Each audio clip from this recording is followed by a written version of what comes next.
Happy holidays. The 3 tips that help you save your health, your body, prevent you from gaining all that weight during the holidays. Now, we've been using these for over the last 10 years, helped hundreds of thousands of people not only get healthy, feel healthy, enjoy the holidays, but more importantly, not gain the 15 pounds, maybe even lose a few pounds through this journey. And there's a few rules. Number 1, it's gotta be doable. It's gotta be simple. And guess what? It's gotta be fun. You gotta enjoy your holidays. If you're not, you're gonna fail long term. You gotta find a way to be able to have your cake and eat it too. The question is how much cake you get to have. And I can't wait to give you these 3 rules, but there's one tip that I've learned that I've changed over the last 10 years. This year is the first time I'll be presenting on this. It's different than I've ever done before based on the new science. And I can't wait to share that tip with you. Now, number 1, this is the one that has been the biggest game changer I've ever seen. It's ketones. If you're not drinking ketones, you should be. So you have your ketones at least once a day during the holidays. At least once a day. If you have twice, that's great. So at least once a day, you're gonna have ketones through the holidays. What you're gonna do is on a party day, when you know there's a celebration, if you know there's a party. Now again, if there's a party every day, then you're having too many parties. It's a lifestyle now, not a holiday, right? So once or twice a week, maybe, once or twice a month, maybe, depends on you. For us, it's like once or twice a week, we always have a celebration. So what you're gonna do is on the way to your celebration, on your way to where you're gonna have indulging on some pie or some candy or some sweets or some excessive alcohol, whatever it is, pizza, you're gonna have a ketone right before you go. Even if you had one in the morning, you're gonna have a second one right before you go, within an hour before you go. Why? It's gonna reduce your hunger, give you appetite control, it's gonna give you sugar and carb control, but it's also gonna give you sustained energy. You're gonna feel good, you're gonna feel like you have willpower. Like you can literally go, oh, I can choose to have how much I want, and it's not an obsession that's built in. And what people don't realize, these cravings, it can be an emotional craving, it can be a biochemistry craving. There's all these reasons. So when people say it's just about discipline, they don't understand biochemistry or they don't understand mindset. There's a lot of factors that go into place. You can be disciplined for a while, but typically people give in to biochemistry quite often. And so I think it's one of all of those things. And that's what ketones help. They help with the biochemistry side, they help with the mood side, so that you can use your discipline to make better choices. So what you're gonna do when you get home for your party, so you have one on the way, and ideally, if you can do this, have one after. Right when you get home or right on the way home, drink another ketone. Why? Because it sandwiches it. Basically, ketones are a fuel source, right? If you do overindulge in carbs and you tend to be a little bit more insulin resistant, or you have a little bit of blood sugar challenges, you eat carbs and you crave a lot more, ketones will fuel your brain, your body, your heart. So therefore, you're not craving carbs to fill the gap. So it gives you more willpower, right? Second thing you're gonna do is, so after the party, the next 2 days, you're gonna have an extra ketone. If you have 2 a day, go to 3. If you have 1 a day, go to 2. Just have an extra one. Why? Energy all day, focus all day, helps your heart, helps your brain, helps your muscles, helps with carbs and sugar craving. You have more control. Because it's not the one time that you overindulge, it's the 30 times after that you keep doing it that gets you in trouble. Ketones will help steer you away from that. It gives you the biochemistry back in control so that you can make the decisions you want to make. So that's number 1. Number 2. Number 2 is your diet. Remember, number 3 is my new one. I can't wait to share this with you. But number 2 is your diet. So what I recommend is that most people, what I want you to focus on in the holiday time is not to be keto, not to be low carb. Unless you're really strict keto and you can figure it out and do good, great. I'd rather you be focused calorie-wise, right? So you're gonna do a couple things. One, you're gonna prioritize protein. So you always wanna choose your protein first and focus your meals around protein. If you can have more protein, great. Right, a lot of science supporting this. You can have up to 1 gram per body weight. You can have 0.8 to 1.6 grams per kilogram per body weight. So protein first. And then after that, I really just want to look at bringing calories down. So this is a time that if you can't stick to keto or low diet, I don't do ketogenic diet anymore. But if you can't stick to that and you are keto, you're eating high fat. Well, high fat with more calories, with more carbs is just going to make you fat. So I would rather you start to look at more lower fat options. I know this sounds kind of crazy for some people. I want you to reduce calories. And fat has more calories per gram, right? 9 calories per gram. So they add up faster. The fastest way to drop calories is to drop fat intake. Not to say no fat, I'm just saying reduce it. And be aware of these things. Okay, so you're prioritizing protein. So this is maybe where you lean towards leaner proteins versus fattier proteins, right? If you can't stick to the keto diet or a low carb diet, you're gonna wanna lean on leaner proteins to bring the fat content down. Look at minimizing your butter, minimizing creams, things like that add up a lot of calories. So you're really looking at reducing calories, but the fastest and easiest way to reduce calories is using fasting strategies.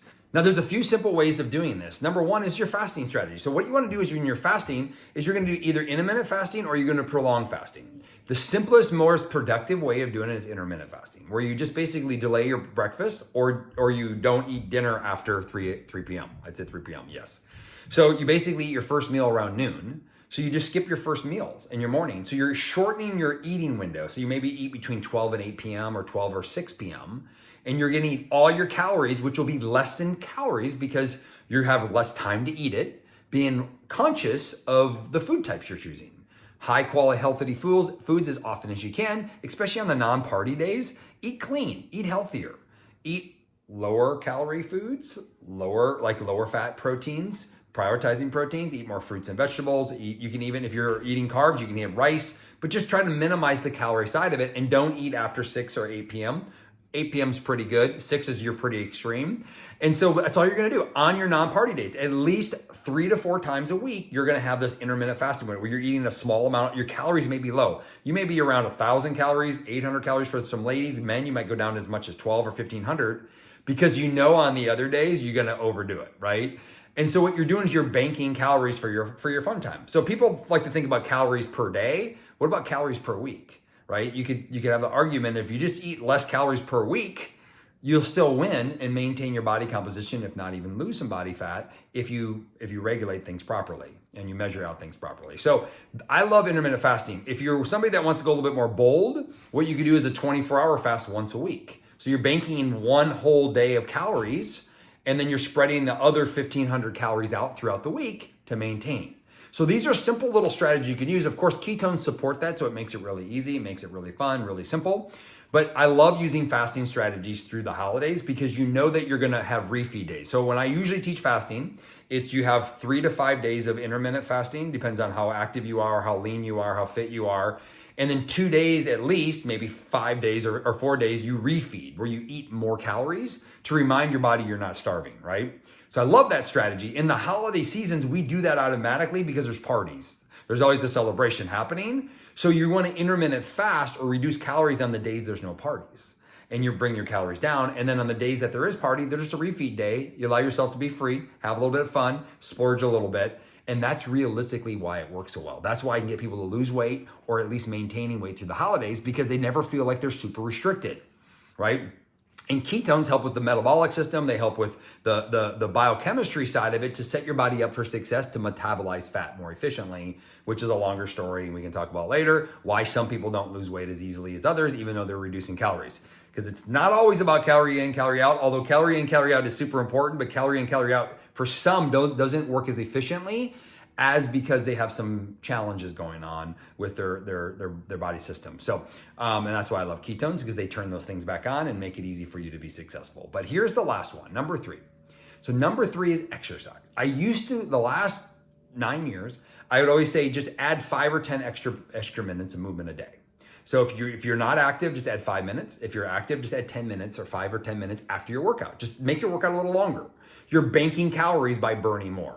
Well, what we realize is there's a few things. Number one, typically exercise is not a great way for weight loss because from a calorie perspective, it's because it takes so long to work out to burn a calorie. You can eat one donut or one muffin or one piece of pie, and it literally you wasted the hour workout. It doesn't equal an hour workout and one piece of pie. The pie still wins in caloric intake, so it's kind of tough, right? I love exercise. So what I realized is what you have to do is this, and this is the science. The number one indicator of how fast you're going to gain weight through the holidays is actually your involuntary movement while not exercising. So the person that fidgets all the time, the fidgeter, I'm the fidgeter. I'm always moving. I can't sit down. I'm always up and down. I just don't sit still. That person gains less weight because they burn more calories involuntarily when they're moving. And this is really, really cool science. So this involuntary movement is super special because if you're already an involuntary mover, you're probably already leaner. If you're a person that gains weight easily, you just look at food and you gain weight. Most likely you're a person that sits still.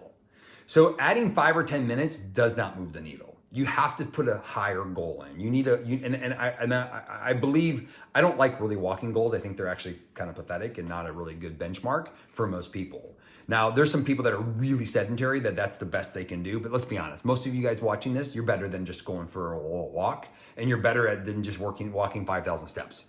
But you got to put a goal. Like look at your average step today, right now. What's your average step? And if it's 5,000 steps, then you put 10,000. Every day you hit 10,000. If you miss a day, who cares? Try to make it up another day. But then add something else. Like make it a point of twice a week, go out and do something vigorous that raises your heart rate. Do some squats for a minute. If you could just do high intensity squats for 1 minute, 8 times a day, or burpees or jumping jacks, something that jacks your heart rate up just for a minute a day or a minute at a time, do that multiple times throughout the day, it'll make a big difference. It'll bank you more calories, but it also gets other variables going, helps your mood, helps your energy, helps your cravings, all the other things that come along with that to minimize maybe the caloric intake because you're feeling better. And so I really changed the exercise to this, is that you have to set a substantial goal for exercise if you really want to protect yourself through the holidays. Yes, you can add 5 or 10 more minutes, but it's just not enough. You need to set a higher standard for yourself if you're a person that gains weight easily. If you're not a fidgeter, you gotta set a standard. So you gotta set a walking goal. I would say if you're doing 2,000 steps a day right now, you gotta go to 5. If you're doing 4, 5, 6, or 7, you gotta go to 10. And then add an additional workout. I don't care if it's a hill climb, I don't care if it's jumping jacks, squats, lunges, burpees, or go to the gym and start working out at least 2 or 3 times a week for 30, 40 minutes. Get your heart rate up, push your body a little bit, weight train, move your body, because it's going to add up and it's going to help you build some muscle, which is going to give you more stores. It's going to help your metabolism better. It's going to help you more efficient. There's so many upsides to that. So the holiday programs is simple. Okay, here's it. Drink your ketones every day. You're gonna have one before and after your celebration meals. The next day, you're gonna have 1 to 2 ketones, maybe 3 for some of you, for 1 to 2 days after your celebration. For people that are eating, you're gonna use intermittent fasting strategies while you're in the holiday period. You're gonna be more strict on your non-celebrations days because you know you're gonna have more freedom on your celebration days. You're banking calories, you're banking quality of food so that you can splurge. But if you're splurging every day, it won't work because guess what?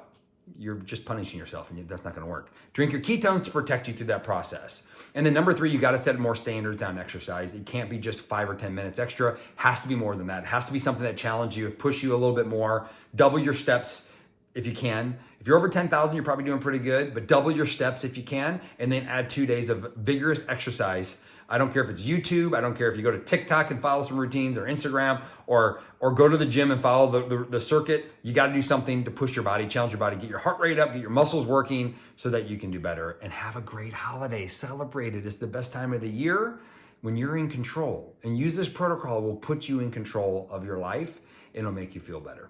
Cheers, y'all.